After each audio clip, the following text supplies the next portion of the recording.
ইসলামী প্রজাতন্ত্র ইরানের ১৪তম প্রেসিডেন্ট নির্বাচনে প্রতিদ্বন্দ্বিতার জন্য চূড়ান্তভাবে ৬ প্রার্থীর নাম ঘোষণা করা হয়েছে। প্রার্থীরা হলেন মাসুদ পেজেশকিয়ান, মুস্তফা পুর মোহাম্মদী, সাইদ জালিলি, আলী রেজা জাকানি, আমির হোসেন কাজীজাদে হাশেমি ও মোহাম্মদ বাকের কলিবাফ। রোববার দেশটির স্বরাষ্ট্র মন্ত্রণালয়ের পক্ষ থেকে আনুষ্ঠানিকভাবে এই ৬ প্রার্থীর নাম ঘোষণা করা হয়।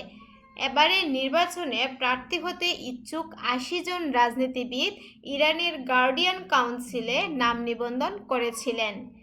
যাচাই বাছাই শেষে ৬ জনের প্রার্থিতা চূড়ান্ত করে স্বরাষ্ট্র মন্ত্রণালয়ে পাঠানো হয়।